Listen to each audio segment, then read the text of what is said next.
Hello and welcome to Unity Insights. Here is another helpful video for you today on Unity learning. In today's session, we'll explore canvasscaler and graphic Raycaster.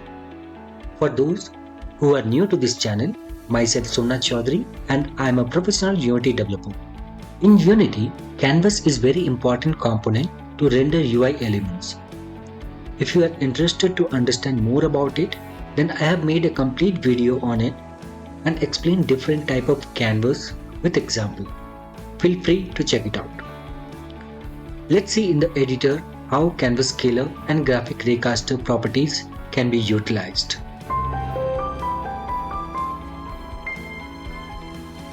The canvasscaler component is used for controlling the overall scale and pixel density of a UI element in the canvas. This includes affecting everything on the canvas, including font size, image border, etc. In canvasscaler, you get a property called uiscalemode, which determines how the UI elements will be scaled inside the canvas. Under this, you get three options: constant pixel size, scale with screen size, and constant physical size. Constant pixel size. So in this case, your UI element will maintain the same size irrespective of screen resolution. For example, like if we use this 16:9 aspect ratio and try to drag it, you can see your resolution is changing, but the button size is still same, right?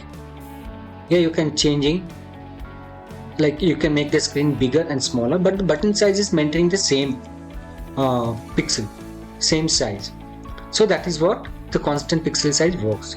And scale factor, whatever UI elements are there inside this canvas, it would be scaled. So the scale factor by default value is 1. So if I make it 2, now you can see the button became like twice bigger. Okay, the size will become 2 times. So based on your requirement, you can play with this value, but the best would be to maintain it as 1 and change the UI element based on your requirement, the size. Reference pixel per unit, it works for anti-aliasing your UI element. If your sprite has pixel per unit setting, then 1 pixel will cover 1 unit in the UI. So in that case, like if you increase the value, so for example it is 100, now if I change it to 1000, now you can see the buttons anti-aliasing property got changed, right? So the less value it is, the more sharp the borders will be. Now if you zoom in and see, still we can see the curve, but it's very precise. So here 100 is the default value, which gives a nice, from this angle it gives a nice look. Next we'll see scale with screen size option. So whenever you choose this one, some new properties got enabled. Okay, so for example, reference resolution. So scale with screen size, it scales the UI element based on your screen size. So if I try to make my game window smaller, now you can see the button is also getting smaller based on your game window size, right? So you can set a reference resolution whatever you want. For example, if we take 1920 and 1080, now you can see the button is much smaller, right? So this is how it works. And here you can change the aspect ratio or your resolution to anything else. Now you can see based on your resolution, the button size automatically adjusting. Under screen match mode, you get different options. So one is match with width or height. So that means which one you want to give more preference, either width or height.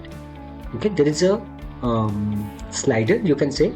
So 0 means you are giving more preference to width, and if you slide it to 1, okay, that means you are giving more preference to height, and the value resides between 0 to 1. If you want something in between, you can either type like 0.5, where you will give 50% preference to width and 50% to height, or you can slide it toward width or toward height. Okay, so now you can notice in the game window, whenever you are changing this value, how the button size is auto adjusting, right? based on your width, right? If you are giving more preference to width, then the button size should be like this. If you are giving more preference to height, then the button size should be like this. Here the next option is expand.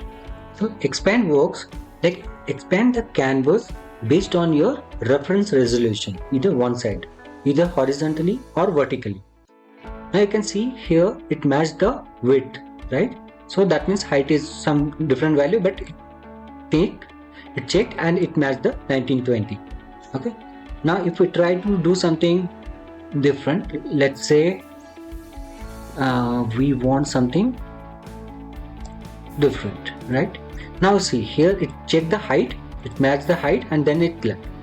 So it will expand the canvas based on your height. Whenever any one value match, then it will not expand the canvas anymore, right? 1960, 1920. Now you can see the difference here, right? 1960, it's checking the height, right?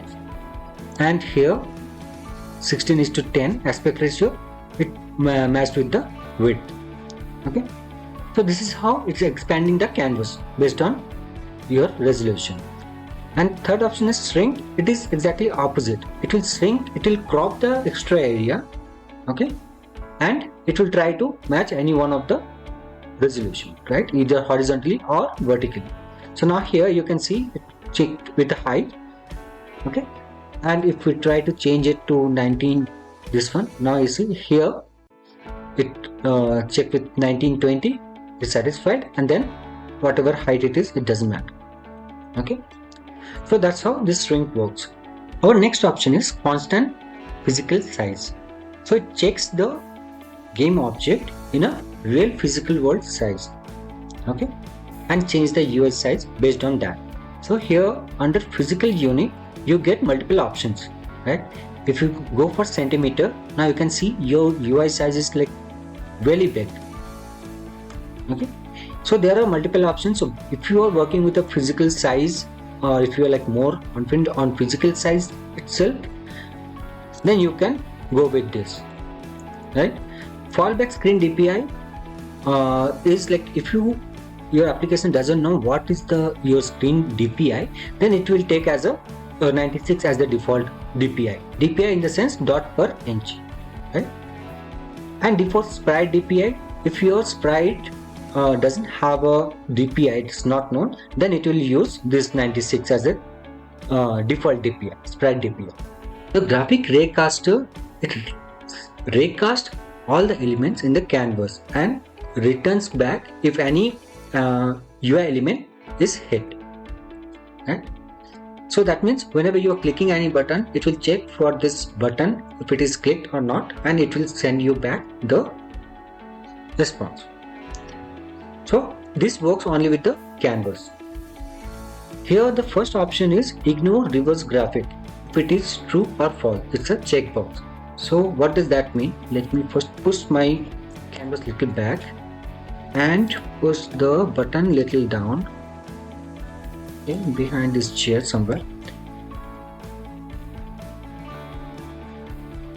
okay, and okay.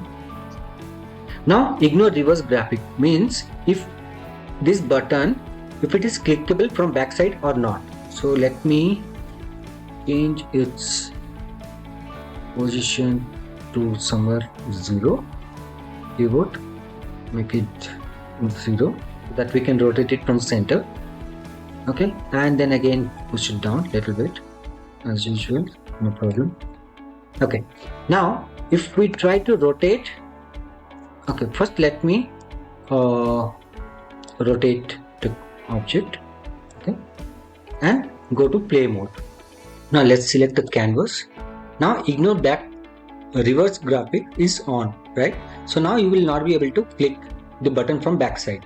Now if you turn it off, and now you will be able to click from backside. So based on your requirement, like if you have a project where your button can be clicked both side, okay, front side and back side, then you can turn it off and you can utilize this feature. Blocking object and blocking mask, it is like through which object your raycasting will be stopped, right? Suppose for example it is behind chair, right? So let's select the 3D. Okay. Now if we select none, that means turn on. Now from chair also I can click. You can see the click effect. But if I turn it off, only 3D. Okay. So now from chair I cannot click, only with the button. And if you say all, that means it will be clickable every part, okay, except this button, 3D object, it will block, like all different kind of like here it is button, it's a text, right? So that's why it's not able to click. Thank you for watching this video till the end.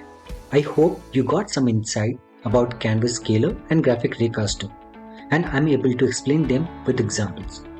Now based on your requirement, you can decide which type of UI scale mode would be feasible for your project. Check unit documentation to know more about these components. If you still have any doubt or question, please comment down below, or you can send me via mail. The mail ID is mentioned on the screen. You can connect with me in TalkNet and book a one-on-one call if you need mentorship or guidance. The link is displaying on the screen as well as mentioned in the description box. See you in the next video. Have a good time.